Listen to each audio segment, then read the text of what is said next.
জিজ্ঞাসা করলাম। আমি করেছি প্রিন্ট কয়েকটা, কিন্তু সব করা হয়নি। আচ্ছা ঠিক আছে, এটা জানার জন্য। ঠিক আছে।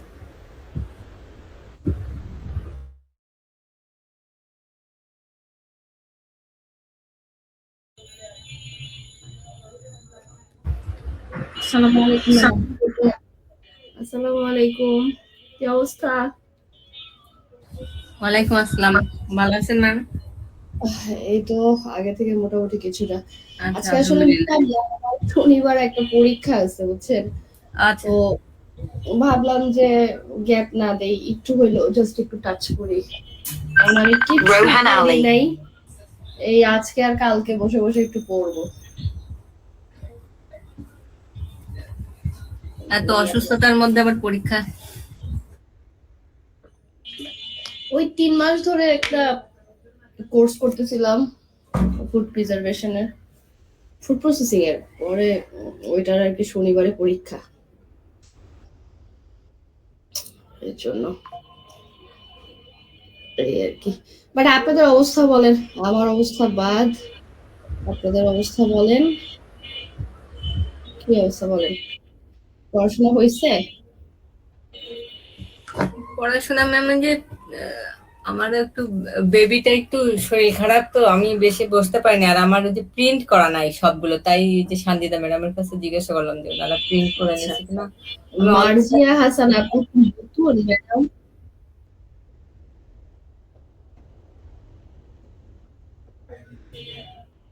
মার্জিয়া হাসান,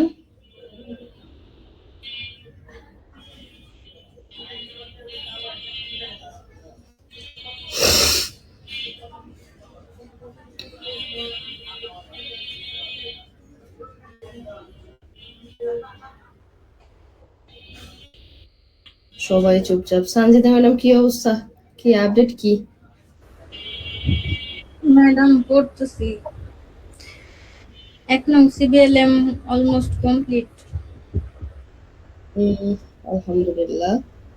আলহামদুলিল্লাহ।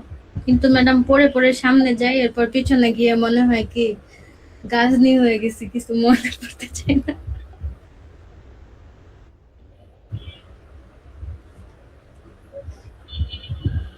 হয়তো সবগুলা পড়তে পড়তে মনে হয় ম্যাডাম একটু ইয়ে হবে না। এর থেকে তো ভালো আমার কাছে একটা আছে অ্যাসিস্ট্যান্ট শেফের, থাকা খাওয়া ফ্রি, আর হচ্ছে গিয়ে একটা বেতন 10,000 টাকা। ম্যাডাম হ্যাঁ, সরি, যদি ওই যে সি- পোলাপাইনরে আসলে জব ইয়েতে পাঠাবো তো, ঝামেলায় আছে অনেক, ও দিন আচ্ছা, দিন তো বাড়তেছে।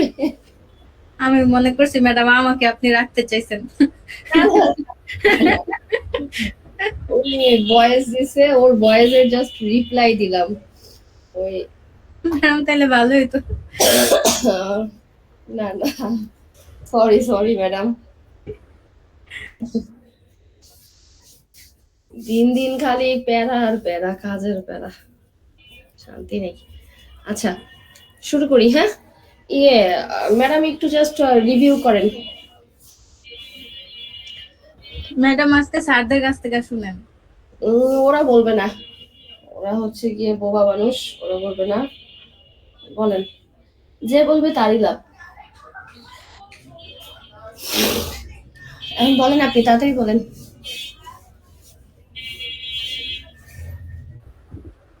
ম্যাডাম আমি হ্যাঁ বলেন, আপনি বললে যে বলবে তারই লাভ, বলেন, শুরু করেন। ম্যাডাম আগের ক্লাসে আমরা শুরু করেছিলাম হচ্ছে what is the relationship between assessment criteria and performance criteria. তো পারফরমেন্স ক্রাইটেরিয়া হচ্ছে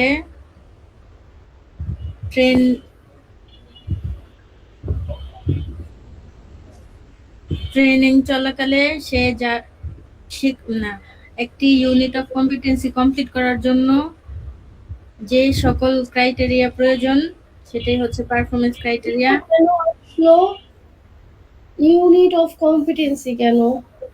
না না, কোনো একটি কাজ, কোনো একটি টাস্ক কমপ্লিট করার জন্য যে হ্যাঁ, সব ক্রাইটেরিয়া প্রয়োজন সেগুলোই হচ্ছে পারফরমেন্স ক্রাইটেরিয়া, অ্যান্ড অ্যাসেসমেন্ট ক্রাইটেরিয়াও অ্যাসেসমেন্ট ক্রাইটেরিয়া কি?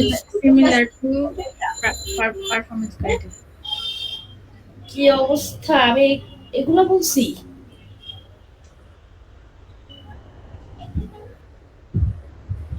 না, এটা ছিল না। চান্দিনা ম্যাডাম একটু মানে গুলাই ফেলছে কিনা। হ্যাঁ, আচ্ছা বলেন, আপনি বলেন। আচ্ছা, এখানে ছিল যে অ্যাসেসমেন্ট ক্রাইটেরিয়া এবং পারফরম্যান্স ক্রাইটেরিয়া আসলে শুনতে ভিন্ন শোনালেও আসলে একই জিনিস, শুধুমাত্র পার্থক্য ছিল এখানে, ভাষাগত পার্থক্য ছাড়া আর কোনো কিছুই না। এটাই শুধুমাত্র পার্থক্য। এটা ম্যাম ওই দিন ক্লিয়ার করে দিয়েছে এবং এখানে আমাদের শিটে যেটা লেখা ছিল এটার প্রথম লাইনে লেখা ছিল যে both are the same thing expressed in different words, এই কথাটা দিয়ে both are same thing কিন্তু এক্সপ্রেস করা হয়েছে ডিফারেন্ট ওয়ার্ড দিয়ে, এটাই শুধু পার্থক্য, মূলত এই আছাড়া আর কোনো পার্থক্য ছিল না। আর তারপরের টপিকে আমাদেরকে পড়ানো হয়েছিল যে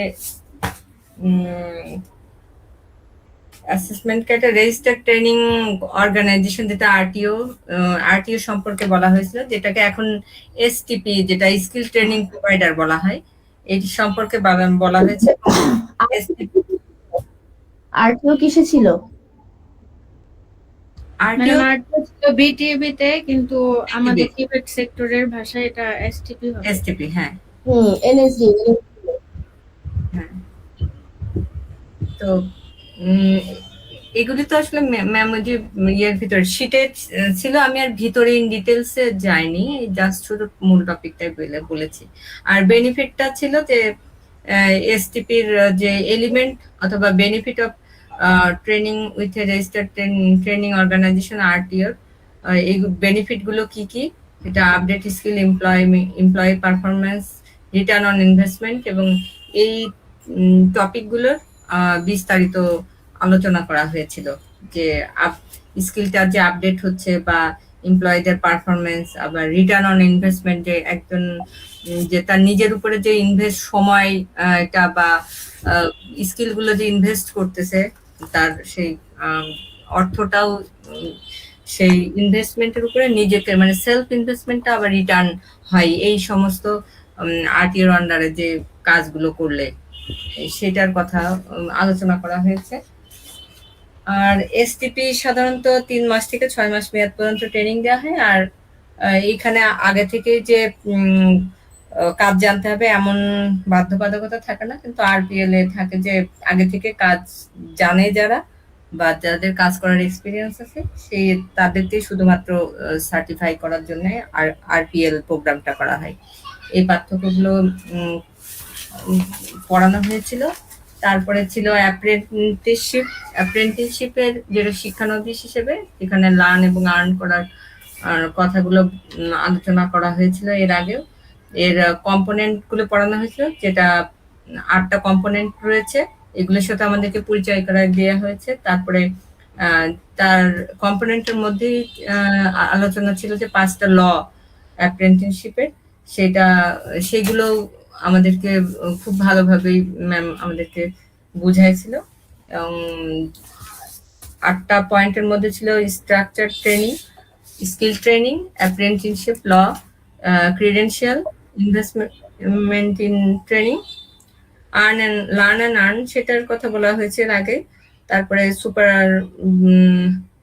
সুপারভাইজ ট্রেনিং, আরেকটা ছিল অ্যাপ্রেন্টিসশিপ কন্ট্রাক্ট। এই 8টা আলোচনা করা হয়েছিল।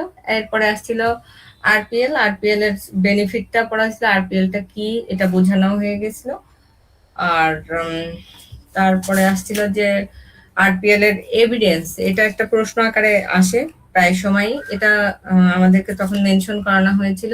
এই এভিডেন্সের মধ্যে কি কি থাকে, যে আরপিএল দিতে গেলে ইন্টারভিউ বা professional conversation, observation and questioning including workplace visit, portfolio of work, supplementary assessment tasks or challenge test assessment where no training is involved. যে আরপিএল তে ট্রেনিং করানো হয় না, জাস্ট ওরিয়েন্টেশনের সার্টিফাইড করা হয়।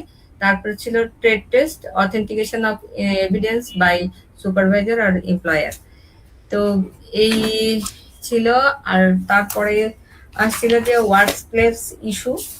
ওয়ার্কপ্লেস ইস্যুর ক্ষেত্রে ওয়ার্কপ্লেস ইস্যুটা আসলে কি সেটা বোঝানো হয়েছিল, যে এখানে কি কি জিনিসগুলো মানে কি কি প্রয়োজন হয় বা কি কি দরকার হয়, আমরা ওয়ার্ক প্লেসে কাজ করতে গেলে কোন কোন জিনিসগুলো আমাদের প্রয়োজন বা কিভাবে কাজ করা দরকার, সেগুলো আলোচনা করা হয়েছিল। তার মধ্যে ইনক্লুড ছিল planning, prioritising, organising your work, working collaboratively with colleagues, seeking feedback on your work management skill and professional relationship, and adopting client focus approach. আর পরিশেষে ছিল যে টাইম ম্যানেজমেন্ট স্কিল, এটা আসলে কিভাবে করবে সেই পয়েন্টগুলোর আলোচনা এবং আমাদেরকে দেখা হয়েছিল। Project management skill, resource allocation skill, research skill, এগুলো আলোচনাও করা হয়েছিল। সেই সাথে ছিল টিম ওয়ার্কটা কি, টিম ওয়ার্কের সুবিধা কি, মানে টিম ওয়ার্কটা আমরা বলতে কি বুঝি, তার সুবিধায় এই আলোচনাগুলো লাস্টে করার পরে আর ছিল যে মেনটেনিং ক্লায়েন্ট ফোকাসড অ্যাপ্রোচটা কি, আর ক্লায়েন্টের মানে টিভেটের কারা ক্লায়েন্ট, এইগুলোই এই পয়েন্টগুলি দেখানো হয়েছিল। পরে লাস্টে আর একদম শেষে ছিল টিভেটের টিচার্স আর মানে যেটা ট্রেনার্স, এদের মানে রোল করার জন্য কয়টা রিকোয়ারমেন্ট দরকার, মানে মিনিমাম আমাদের প্রশ্ন আসলে কয়টা লিখতে হবে, সেইগুলোর বিষয়ে আলোচনা করেছিল। অনেকগুলি রিকোয়ারমেন্ট আছে, 12টা, তার মধ্যে ম্যাম 5টা বা 6টা একটু সিনসিয়ারলি মেনটেন করার চেষ্টা করতে হবে, এটা বলেছিল। এরপরে এই সিবিএলএম এর এই ইয়াটা শেষ করা হয়েছিল। নেক্সট আজকে 11 নম্বর সিবিএলএম পড়াবেন, সেটাও মিস বলেছিল। Miss am I right? হ্যাঁ, যাক, যদিও এটা সানজিদা ম্যাডাম থেকে আসা ছিল, এখন আপনি বলছেন। ওকে, আমরা তাহলে আর কথা না বাড়ায় চলে যাই।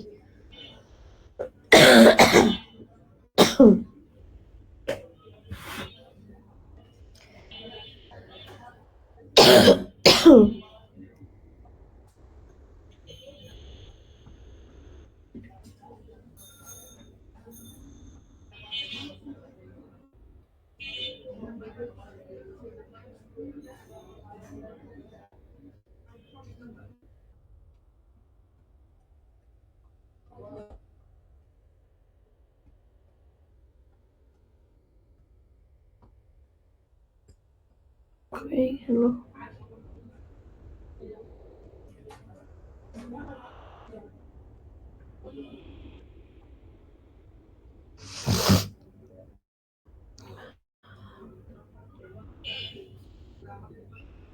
আচ্ছা, আমাদের 11 নম্বর সিবিএলএম মূলত হচ্ছে অ্যাসোসোর পার্টের জন্য। ওকে, অ্যাসোসোর পার্টের মেইন দুইটা সিবিএলএম, সেটা হচ্ছে সিবিএলএম নাম্বার 11 আর একটা হচ্ছে 12। ওকে, আর আরেকটা বিষয় আমি আপনাদের জাস্ট একটু জানায় রাখি, সেটা হচ্ছে যে এই যে 12টা সিবিএলএম, এটা কিন্তু আমাদের ওল্ড ভার্সন সিএস অনুযায়ী। নিউ ভার্সন সিএস অনুযায়ী কিন্তু আমাদের টোটাল ইউনিট অফ কম্পিটেন্সি 11টা। তাহলে আমাদের টোটাল সিবিএলএম কতটা? তাহলে 11টা। ওকে, তাহলে এইটার নাম কি, এই মডিউলের নাম কি স্যার ম্যাডাম? ডিজাইন নাম কি? Based assessment. Design competency based assessment.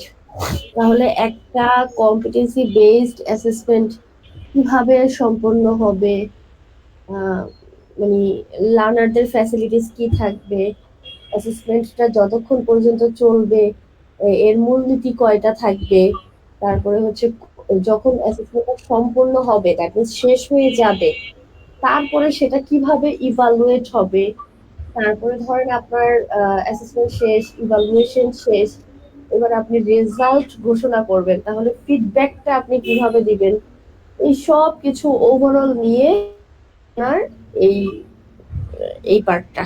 ওকে, তাহলে আমরা একটু দেখি।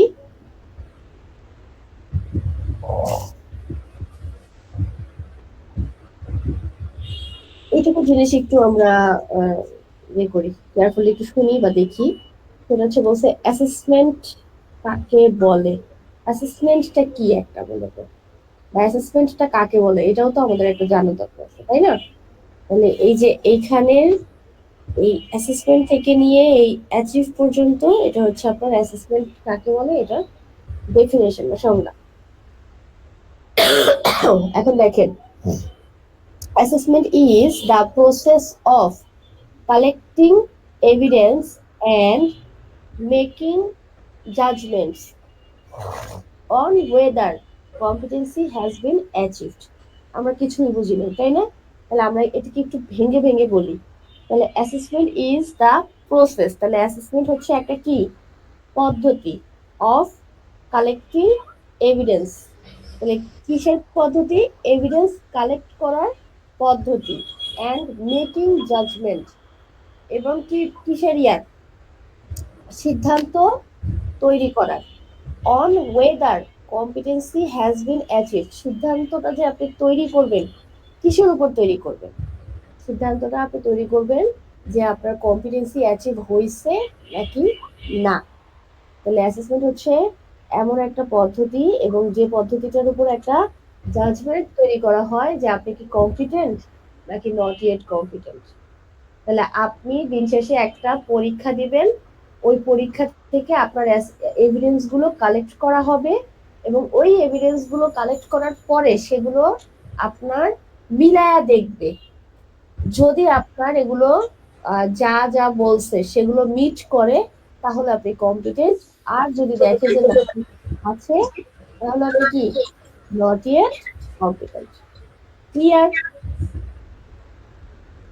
Sir madam? জি ম্যাম। আচ্ছা, তাহলে এখানে দেখেন, এবারে যে বোল্ড করে করে কিছু কিছু ওয়ার্ড রাখছে শুধুমাত্র অ্যাসেসমেন্ট। তাহলে অ্যাসেসমেন্ট কি বা কাকে বলে এটা আমরা জানতে পারলাম। তাহলে অ্যাসেসমেন্ট কত প্রকার, কারো কোনো আইডিয়া? তার ম্যাডাম 2 প্রকার না ম্যাডাম, আপনি বলেন আমাকে।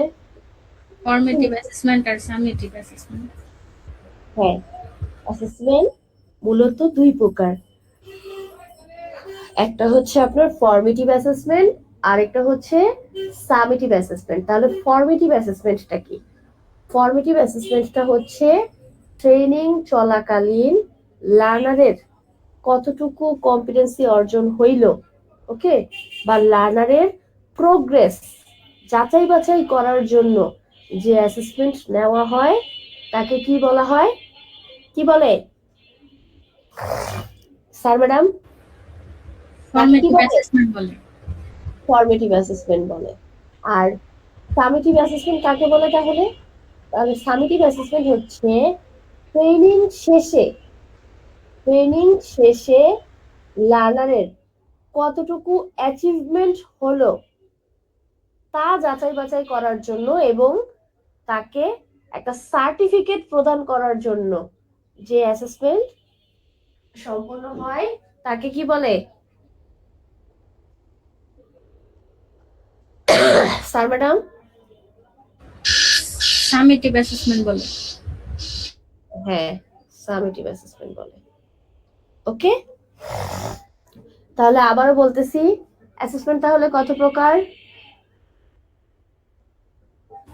2 প্রকার, কি কি? একটা হচ্ছে ফর্মেটিভ আর একটা হচ্ছে সামেটিভ। ফর্মেটিভ অ্যাসেসমেন্ট কাকে বলে? ট্রেনিং চলাকালীন সময়ে ক্যান্ডিডেটের যে সমস্ত বিষয়গুলি না, কোনো কিছু না, জাস্ট একটাই কথা, প্রোগ্রেস যাচাই বাছাই করার জন্য।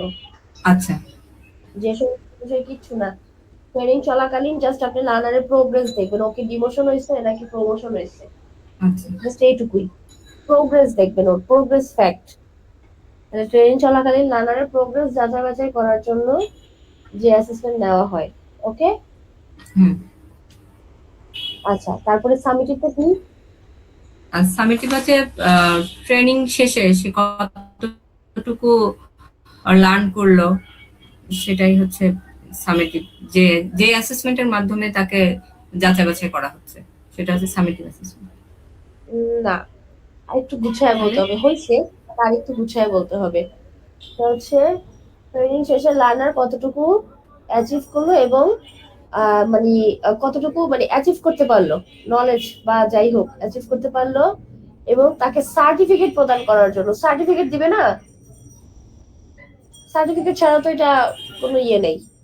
অ্যাচিভ করতে পারলো সেটাও দেখবে, ইভেন তাকে কি করবে, একটা সার্টিফিকেট দিবে না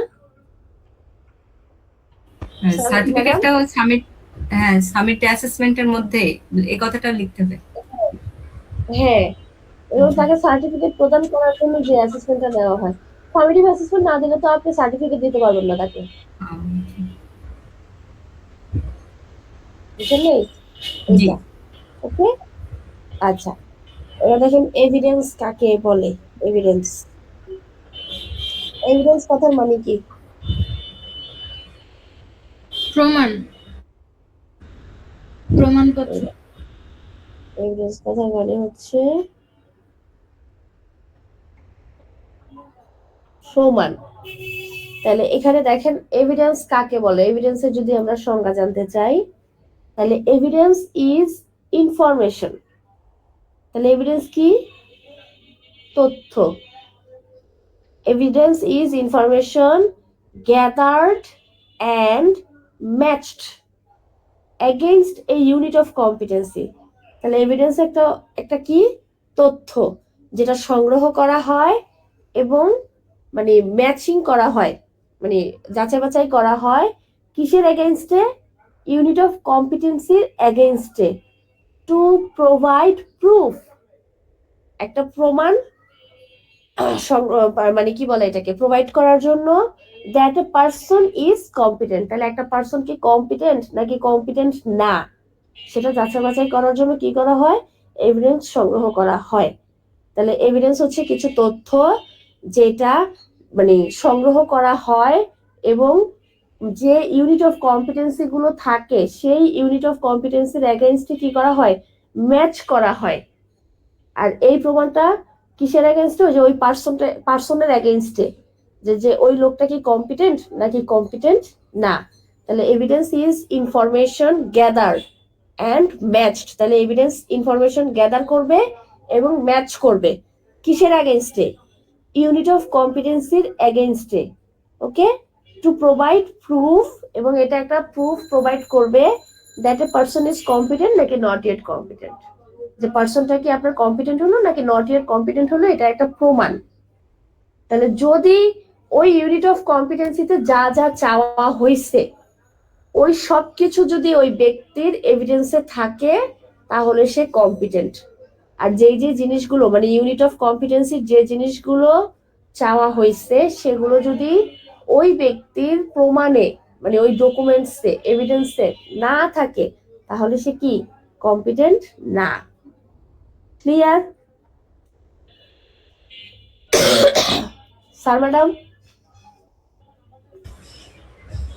জি ম্যাম। এটা কি আপনারা সবাই ট্রেনিং চলাকালীন সময়?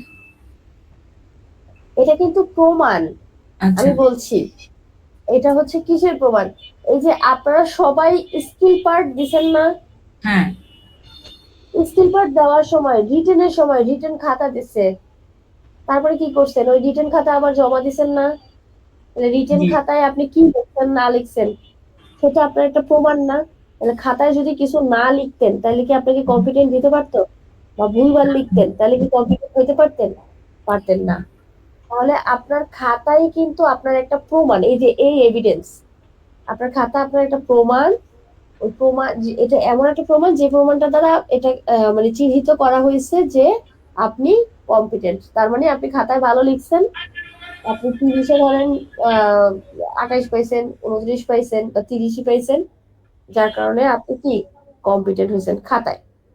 এইভাবে করে তিনটা পার্ট না আমাদের, রিটেন, ডেমনস্ট্রেশন, ওরাল, এরকম তিনটা পার্টেই একদম মানে কমপ্লিটলি আপনার কি করতে হয়, কম্পিটেন্ট হইতে হয়। এটা গেল রিটেনে। রিটেনের পরে এবার আসবে ডেমনস্ট্রেশন। ডেমোতে যাবেন, ডেমোতে যাওয়ার পরে আপনি একটা জব পারফর্ম করবেন। ওই জবটা যদি ঠিক মতো পারফর্ম করতে পারেন তাহলে কি করবে, আপনাকে কম্পিটেন্ট দিবে। আর যদি ঠিক মতো পারফর্ম করতে না পারেন তাহলে কম্পিটেন্ট দিবে না।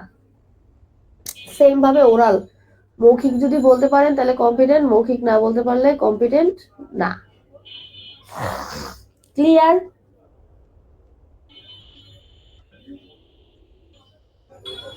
স্যার ম্যাডাম, ওকে।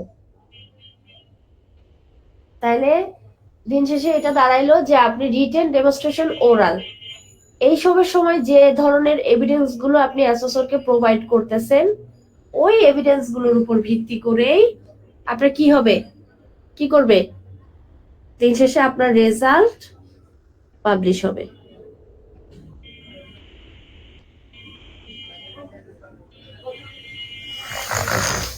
ক্লিয়ার? স্যার ম্যাডাম, আর কেউ কি বুঝি নাই। আর কেউ তো রেসপন্স করছে না, সবাই কি থাক, না করুক, আপনি করেন। কে করলো না করলো এটা দেখার বিষয় না, আপনি করেন। আচ্ছা, তাহলে এভিডেন্স আবার দুই প্রকার। কয় প্রকার? 2 প্রকার। দুই প্রকার। একটা হচ্ছে ডিরেক্ট এভিডেন্স আর একটা হচ্ছে ইনডিরেক্ট এভিডেন্স। তাহলে এখন আমাদের জানার বিষয় হচ্ছে ডিরেক্ট এভিডেন্স কোনগুলো এবং ইনডিরেক্ট এভিডেন্স কোনগুলো। ডিরেক্ট এভিডেন্স দেখেন, যে এভিডেন্স গুলো আমরা একজন অ্যাসেসর, যে এভিডেন্স গুলো একজন অ্যাসেসর সরাসরি অবজার্ভ করতে পারবে, ওকে, পরবর্তীতে ওইটা রিভিউ করা পসিবল না। যে এভিডেন্স গুলো একজন অ্যাসেসর শুধুমাত্র সরাসরি অবজার্ভ করতে পারবে, পরবর্তীতে ওগুলো রিভিউ করা পসিবল না, ওই এভিডেন্স গুলোকে কি বলবো আমরা, ডিরেক্ট এভিডেন্স। এখানে দেখেন, is evidence that can be observed or witness by the assessor and may including the following. তাহলে কি বলছে দেখেন, observation by the assessor of the candidate carrying out the activities. তাহলে যে এভিডেন্স গুলো একজন অ্যাসেসর সরাসরি দেখতে পারবে, ধরেন আপনার এই যে ওরাল নিচ্ছে, অ্যাসেসর ওরাল নিচ্ছে, তাহলে ওরাল নিয়ে যাওয়ার পরে অ্যাসেসর চলে গেল, হ্যাঁ, এখন চলে যাওয়ার পরে সে কি আবার এই ওরালটাকে রিপিট দেখতে পারবে? জি না ম্যাম। হ্যাঁ, জি না ম্যাম। দেখতে পারবে না। আবার ধরেন সে একটা ক্যান্ডিডেট কাজ করলো, ডেমনস্ট্রেশন পারফর্ম করতেছে, তাহলে ডেমনস্ট্রেশন সে ওইভাবে যেভাবে পারফর্ম করতেছে ওই পারফর্ম করা শেষ হয়ে গেল, ওকে, এখন পরবর্তীতে কি সে চাইলেই আবার ওই ডেমনস্ট্রেশনটা পারফর্ম করে দেখতে পারবে, মানে দেখতে পারবে সে পুনরায়? হ্যাঁ ম্যাডাম। জি না ম্যাম। তাহলে এগুলো হচ্ছে ডিরেক্ট এভিডেন্স, দ্যাট মিন্স যেটা আর পুনরায় আপনার রিভিউ করা পসিবল না, যেটা একবারই করা যাবে, দ্বিতীয়বার করার কোনো সুযোগ নাই, ওই ধরনের এভিডেন্স গুলো। আবার দেখেন ইনডিরেক্ট এভিডেন্স, যেটা একজন অ্যাসেসর পরবর্তীতে প্রয়োজন পড়লে রিভিউ করতে পারে, ওই এভিডেন্স গুলোকে বলছে কি, ইনডিরেক্ট এভিডেন্স। যেমন হচ্ছে আপনার রিটেন খাতা, পরীক্ষার খাতা, তাহলে পরীক্ষার খাতা আপনি ধরেন দেখছে একজন অ্যাসেসর, দেখার পরে সে চলে গেল, এখন একজন লার্নার, একজন ক্যান্ডিডেট ক্লেম করতেছে যে আমি কম্পিটেন্ট হয়েছিলাম, আমার খাতা ভালো ছিল, কিন্তু অ্যাসেসর আমাকে ইচ্ছা করে নটিয়েট করবে। এখন অ্যাসেসর কি করবে, তার কাছে তো প্রমাণ আছে যে তার খাতা ভালো হয়নি, ঠিক না? তাহলে সে কি করবে, পরবর্তীতে আবার ওই খাতাটা খুলে সে দেখতে পারবে। আমার কথা ক্লিয়ার? পরবর্তীতে সে ওই খাতাটা খুলে দেখতে পারবে, চেক করতে পারবে। তাহলে এটা কি, ইনডিরেক্ট এভিডেন্স। দ্যাট মিন্স এই এভিডেন্সটা তার রয়ে গেছে, সে পরবর্তীতে চাইলেই প্রয়োজন অনুসারে কি করতে পারবে, রিভিউ করতে পারবে। তাহলে একটু আগে যে আমি বললাম যে একজন ক্যান্ডিডেটের যদি ওরাল নেয় তো ওরাল তো অ্যাসেসর পরবর্তীতে দেখতে পারবে না, তাই না? তাহলে এটা কি? Direct evidence. চাইলে আমি ওরালকে ইনডিরেক্ট এভিডেন্সেও রূপান্তরিত করতে পারি। সেটা কিভাবে? ওরাল নেওয়ার সময় আমি যদি অডিও রেকর্ড করে রাখি বা ভিডিও রেকর্ড করে রাখি, সেই রেকর্ডটাও আমি পরবর্তীতে কি করতে পারবো? অবজার্ভ করতে পারবো। তখন সেটা কিন্তু আবার ইনডিরেক্ট এভিডেন্স হয়ে যাবে। সেম ভাবে ডেমোর সময় কাজগুলোকে যদি আমি ভিডিও করে রাখি, তাহলে ডেমনস্ট্রেশনটাও কিন্তু আপনার কি হবে? ডিরেক্ট এভিডেন্স হবে, আর আবার ইনডিরেক্ট এভিডেন্সও হবে যখন রেখে দিবে। ক্লিয়ার? জি ম্যাম। তাহলে এভিডেন্সটা কি? এভিডেন্স কি? এভিডেন্স হচ্ছে অ্যাসেসমেন্ট নেওয়ার সময় উম, আমি বলছিলাম বাংলা অ্যাভয়েড করতে, নিজের মতো বানানো অ্যাভয়েড করতে। আমাকে ইংলিশেই আপনার দিতে হবে। বাংলা অ্যাভয়েড করেন। নিজের মনের মতো মনের মাধুরী মিশিয়ে বলা লেখা অ্যাভয়েড করেন। অ্যাসেসমেন্টে যদি এক চান্সে কম্পিটেন্ট হইতে চান, তাহলে এখন থেকে ডেফিনেশন গুলো আপনারা বইতে যা আছে, সিরিয়ালে যা আছে তেমনি মানে বলার এবং পড়ার ট্রাই করেন। নিজের মতো করে বলতে গেলে সোজায় লিখতে গেলেই পেঁচায়া যাবেন, আর ওই অ্যাসেসর এটা গ্রহণযোগ্য মনে করে না। এখনকার বর্তমানের অ্যাসেসররা মানে অ্যান্সার যা দেওয়া থাকে তারা ওইটাই মিলায়, অন্যটা মিলায় না। আমার কথা কি বুঝতে পারছেন? জি ম্যাম। তাহলে তো কি ম্যাম ওইটাই পড়ার ট্রাই। কোশ্চেন ওয়াইজ আর এই যে এইখানে যে মনে হয় ভালো হবে, তাই না? বুঝতে যাই, মানে কোশ্চেন ওয়াইজ, মানে টপিক ওয়াইজ নোট করলে যে কোনটা থেকে কি কোশ্চেন আসতে পারে ওই হিসেবে নোট করলে মনে হয় ভালো হবে, যে আমি পরীক্ষা খাতে কি লিখবো। ওইটা তো আমি সবসময় বলে দিচ্ছি যে কোনটা থেকে কিভাবে প্রশ্ন আসে, তা আপনি ওইরকম করে মনে করে করে তুলে ফেলেন। আর ইভেন ওইটা একদম এক্সাক্ট সিভিএলএম এর মতোই বলার ট্রাই করেন। অ্যাটলিস্ট আপনাকে যদি তারপরও অ্যাসেসর কাটা দেয়, মানে নট ইয়েট করে রিটেনে, আপনি ধরেন বললেন যে আমি হুবহু বইয়ের মতো লিখছি, তাহলে আমাকে কাটা কেন দিল, সেটা আপনি ক্লেম করতে পারবেন। কিন্তু এখন যদি আপনি মনের মাধুর্য মিশান তারপরে লেখেন, তাহলে কিন্তু আপনি ক্লেম করতে পারবেন না। আর এখনকার ওই যে আগের মতো ওই যে একটুখানি মিললেও ছেড়ে দেই, এটা কিন্তু আর এখন নাই। সো আপনাকে এটাই পড়তে হবে, evidence is information gathered and matched against এই ইউনিট অফ কম্পিটেন্সি। ভেঙে ভেঙে ভেঙে ভেঙে করে পড়েন। এবার আবার বলেন, এভিডেন্স কয় প্রকার? 2 প্রকার। কি কি? Direct evidence, indirect evidence. Direct evidence কি? Direct evidence is observable, non-observable evidence. লেখা আছে। বুঝি নাই।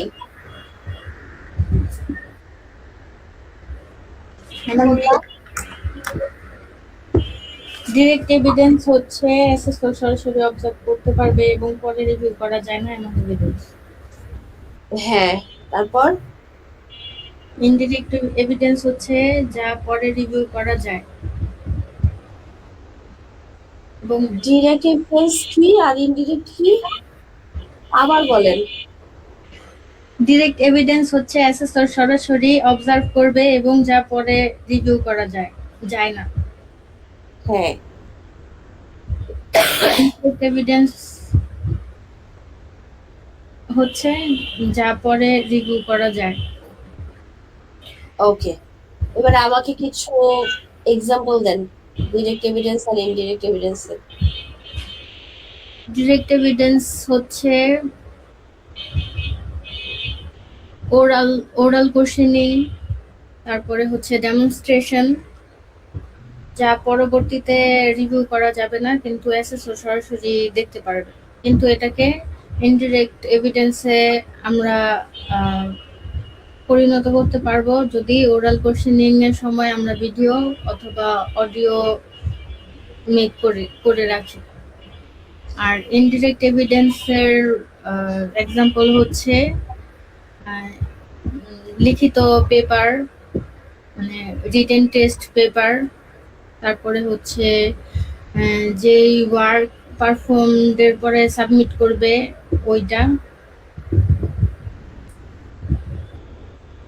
টেস্টিমোনিয়াল রিপোর্টস ফ্রম অ্যাসেসমেন্টের আচ্ছা, আমি এবার বলে দেই। সেটা হচ্ছে ডিরেক্ট এভিডেন্স হচ্ছে ওই যে বললাম না, অবজারভেশন বাই দ্য অ্যাসেসর। একজন অ্যাসেসর ডেমো করবে, ডেমো সময় যে অবজারভেশন করবে ওইটা। ওরাল কোশ্চেনিং যখন ওরাল ধরবে তখন। তারপর ডেমনস্ট্রেশন বাই দ্য ক্যান্ডিডেট, একটা স্পেসিফিক টাস্কের উপর যখন একটা ক্যান্ডিডেট ডেমনস্ট্রেশন করবে ওই বিষয়গুলা, ওগুলো আপনি একবারই দেখতে পারবেন, ওগুলো চাইলে আবার রিভিউ করতে পারবেন না এই বিষয়গুলা। আর ইনডিরেক্ট কোনটা? একটা ফিনিশ প্রোডাক্ট, একটা জব হয়ে গেছে, একটা জব করে ফেলছে, ওকে, তাহলে এবার যে প্রোডাক্টটা, ফাইনাল প্রোডাক্ট, মানে ফাইনালি দেখতে কেমন হবে ওই লুক, ওই প্রোডাক্টটা, ওইটা হবে আপনার কি? Indirect evidence. এভিডেন্স। রিটেন টেস্টের খাতা, রিটেন টেস্টের খাতা। তারপরে বলছে রিভিউ অফ প্রিভিয়াস ওয়ার্ক, পূর্বের কাজের অভিজ্ঞতা, যদি পূর্বের কোনো কাজ থাকে সেটা। তারপরে টেস্টিমোনিয়াল বা কোনো রিপোর্ট বা কোনো এমপ্লয়ার্স, কলিগ, সুপারভাইজারের কাছ থেকে যে ইয়াগুলা, এগুলা। আর এভিডেন্স অফ ট্রেনিং, কোনো ট্রেনিং এর এভিডেন্স যদি থাকে, তাহলে এগুলো সব কি? ইনডিরেক্ট এভিডেন্সের উদাহরণ। ক্লিয়ার? এবার ক্লিয়ার? জি ম্যাম। আচ্ছা আচ্ছা, এবার দেখেন তাইলে আমাদের অ্যাসেসমেন্ট কাকে বলে, কত প্রকার গেল, কত প্রকার ও কি কি গেল। তারপরে হচ্ছে এভিডেন্স কাকে বলে, কত প্রকার ও কি কি গেল। এবার আমাকে জাজমেন্ট, মূল্যায়ন কত প্রকার বলেন তো? 2 প্রকার, কি? Competent, not yet competent. Okay, এবারে যদি বলেন কম্পিটেন্সি কত প্রকার? কম্পিটেন্সি কম্পিটেন্সি কম্পিটেন্সি 2 প্রকার, কি কি? Competent and not yet competent. তাহলে জাজমেন্ট কয় প্রকার? জাজমেন্টও তো 2 প্রকার। তাহলে কম্পিটেন্সি দুই প্রকার হয় কেমনে? ম্যাডাম কম্পিটেন্সিও তো হচ্ছে জাজমেন্ট 2 প্রকার, এটা আমার মনে আছে, কিন্তু কম্পিটেন্ট মানে কম্পিটেন্সি কম্পিটেন্সি কি? কম্পিটেন্সি কি? Combination of knowledge, skill and attitude. তাহলে কি নলেজ, স্কিল, অ্যাটিটিউড তো বলেই দিলেন, 1 নম্বর বইতেই তো আছে, টাইপস অফ কম্পিটেন্সি আসলো না? তাহলে কম্পিটেন্সি 3 প্রকার। এক্স্যাক্টলি। কম্পোনেন্ট অফ কম্পিটেন্সি 3 প্রকার, ওটা মাথায় আসতেছে। ঠিক আছে, ওইটাই ওইটাই, ওই কম্পোনেন্ট তিনটাই হচ্ছে কম্পিটেন্সি 3 প্রকার। জি বুঝতে ম্যাম। পারছো? তাহলে কি কি? তাহলে কম্পিটেন্সি 3 প্রকার, নলেজ, স্কিল অ্যান্ড অ্যাটিটিউড। আর জাজমেন্ট 2 প্রকার, competent and not yet competent. Direct evidence evidence 2 প্রকার, direct evidence, not indirect evidence. Assessment অ্যাসেসমেন্টও 2 প্রকার, summative assessment, formative assessment. Okay. এবার দেখেন কি বলছে এটা। The following are characteristics of a competency based assessment. Characteristics মানে কি? বৈশিষ্ট্য। বৈশিষ্ট্য। ক্যারেক্টারিস্টিক্স মানে বৈশিষ্ট্য। তাহলে একটা কম্পিটেন্সি বেসড অ্যাসেসমেন্টের বৈশিষ্ট্যগুলো কি কি? একটা কম্পিটেন্সি বেসড অ্যাসেসমেন্টের বৈশিষ্ট্যগুলো কি কি? কেমন হবে একটা কম্পিটেন্সি বেসড অ্যাসেসমেন্ট? তাহলে দেখুন বলছে ইট ইজ এভিডেন্স বেসড। তাহলে এই কম্পিটেন্সি বেসড অ্যাসেসমেন্টটা কিরকম কিরকম? Evidence based. এভিডেন্স।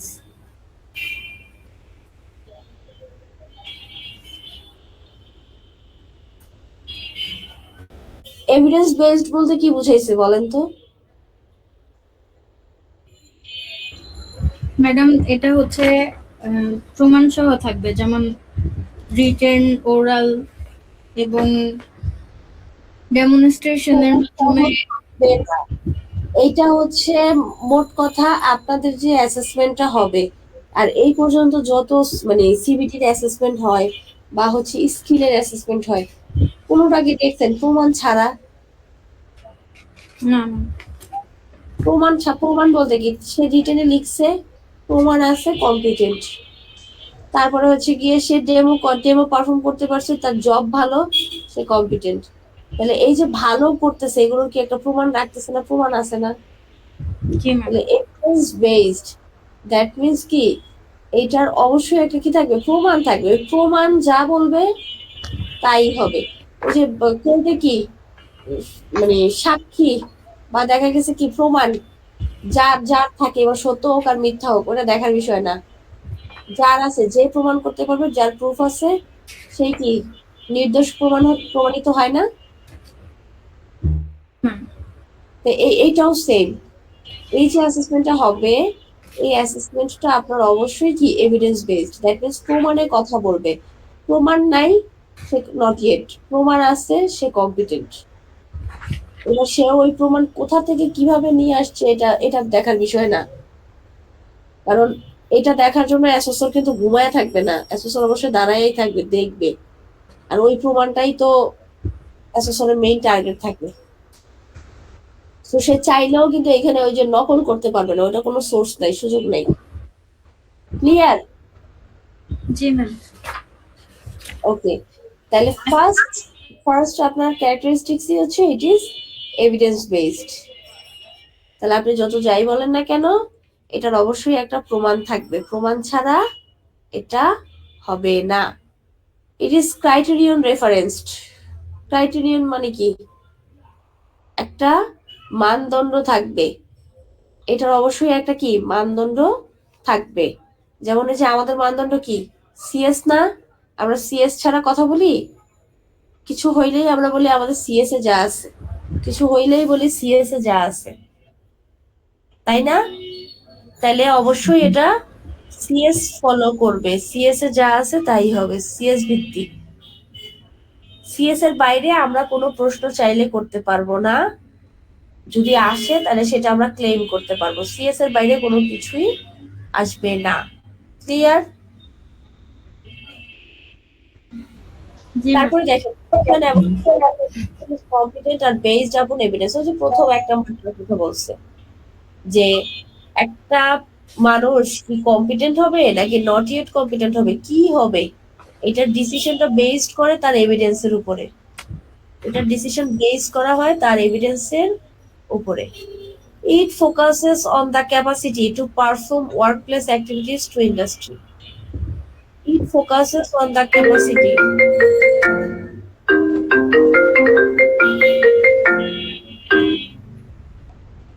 ওয়ালাইকুম আসসালাম আপা। ভালো আছি, বাট একটু ক্লাসে আছি। না না, প্র্যাকটিক্যাল কি কি করাচ্ছেন?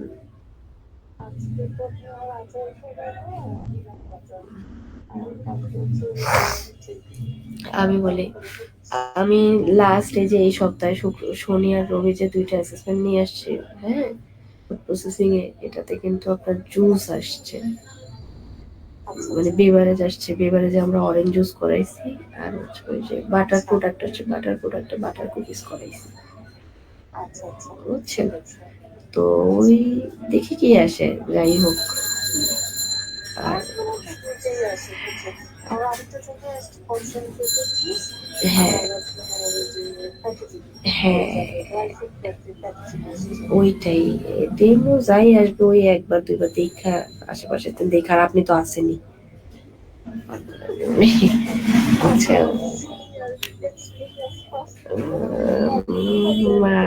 আমি এগুলাতে আমি খুব প্যারায় আছি, দেখা হইলে বলবো নি, কিন্তু আপনি আছেন, আমার টেনশন নেই। আর এমনি আমি পড়তেছি। আর হ্যাঁ, ওইটা আমি দিতেছি, সমস্যা নেই, আমার কাছে 3 সেট আছে, ওইটা দিতেছি। আর প্রয়োজন পড়লে ইয়ের সময় বের করে আনবো, আপনি টেনশন নিয়েন না, সোর্স করে নেব। কোনটা? আমি ওইটাতেই কন্টিনিউ আছি। তো শেষ শনিবার আসি, ইনশাল্লাহ কথা হবে, অ্যাসেসমেন্ট শেষে কথা বলবো। ওকে, আচ্ছা বাই, আল্লাহ হাফেজ, বাই।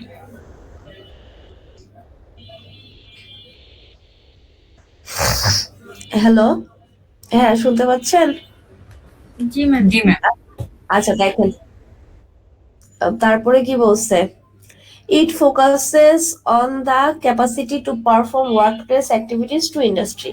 আচ্ছা দেখেন, এটা কিন্তু মানে কাজটা আমাদের ওয়ার্ক প্লেসে হয় ঠিক আছে, কিন্তু ওই কিসের উপর ফোকাস করে হয়, ইন্ডাস্ট্রির উপর ফোকাস করেই। কিন্তু দ্যাট মিনস ইন্ডাস্ট্রি কি যাচ্ছে, তাদের চাহিদাটা ওই ওয়ার্ক প্লেসে পারফর্ম করানো হয়। ইন্ডাস্ট্রি যা যাচ্ছে সেটাই আমরা তাদেরকে ওয়ার্ক প্লেসে শিখাই। ওকে, তারপরে দেখেন evidence of competency may be collected over a period of time. এটা অনেক ইম্পর্টেন্ট। সেটা হচ্ছে এই যে আপনার অ্যাসেসমেন্টে, হ্যাঁ, আমি চাইলেই আপনাকে 5 মিনিট সময় বেশি দিতে পারবো না, আমি চাইলেই আপনাকে 5 মিনিট সময় কম দিতে পারবো না। আপনার রিটেনের জন্য 1 ঘন্টা সময় বরাদ্দ, আমি অবশ্যই কি করব, আপনাকে 1 ঘন্টা দিতে বাধ্য। ওকে, তারপরে দেখেন আমি আবার চাইলে 5 মিনিট বেশিও দিতে পারবো না, ওইটা আবার কিন্তু আমার রুলসে নাই, এগেনস্টে। তাহলে এখানে বলছে যে এভিডেন্সটা আপনার কালেক্ট হবে একটা নির্দিষ্ট সময়ের পরেই। তাহলে আপনার রিটেনের জন্য 1 ঘন্টা সময় বরাদ্দ, দ্যাট মিনস রিটেনে মানে 1 ঘন্টা পরেই আপনার খাতাটা নেওয়া হবে। তাহলে আগে নিলে কি হবে, ধরেন আপনার 2টা প্রশ্ন বাকি আছে লেখা, তাহলে আগে নিলে তো আপনি ওই 2টা প্রশ্ন আর লিখতে পারতেছেন না, তাই না? তাহলে গ্যাপ রয়ে গেল, তাই সে আগে নিবে না। আবার বেশি সময় দিলেও তো এটা আমাদের রুলসে যাবে না, রুলসের এগেইনস্টে, তাই না? এর জন্য আপনার জন্য যতটুকু সময় বরাদ্দ, ডেমোর জন্য হোক, রিটেনের জন্য হোক, আপনার কি বলে এটাকে, আপনার ইয়েটা এভিডেন্সটা ওই একটা নির্দিষ্ট সময় পরেই কালেক্ট করা হবে। ক্লিয়ার? জি জি ম্যাম।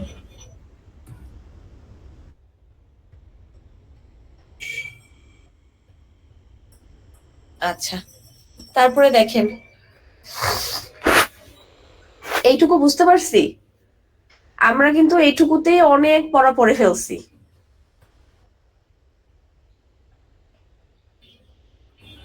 এইটুকুতে আমরা মোটামুটি অনেক কিছু করে ফেলছি। যদি এইটুকুতে বুঝতে পারেন তাহলে দেখবেন সামনে যখন যাব দেখবেন এইটুকুতেই আমরা অনেক কিছু বুঝে মানে ইয়ে করে ফেলছি। ওকে, আজকে আর এই বেশি না যাই, আমারও একটু পড়া আছে, পড়তে হবে। আজকের জন্য আসলে মাফ চাচ্ছি, আমি চাই নাই আপনাদের গ্যাপ দিতে, সমস্যা নাই। এর জন্য জাস্ট একটু ইয়ে করলাম, টাচআপ রাখলাম। ওকে, ঠিক আছে তাহলে ম্যাম। এইটুকু একটু ভালো করে পড়বেন। আমি ইনশাল্লাহ চেষ্টা করব শনিবারও আপনাদেরকে ইয়ে করার, কারণ মাঝখানে অনেকদিন গ্যাপ গেছে, সো একটু একটু করে আগাই। আমি ইনশাল্লাহ আবার শনিবারও আপনাদেরকে ইয়ে করবো, ঠিক আছে? জি আচ্ছা ম্যাম। আচ্ছা, ঠিক আছে। তাহলে আজকের জন্য এখানে রাখি, আমার জন্য দোয়া করেন, পাশে জি, যেন জি। করে আসতে পারি। অবশ্যই। ইনশাআল্লাহ। ওকে, আল্লাহ হাফেজ সবাইকে, আসসালামু আলাইকুম। ওয়ালাইকুম আসসালাম। আসসালামু আলাইকুম।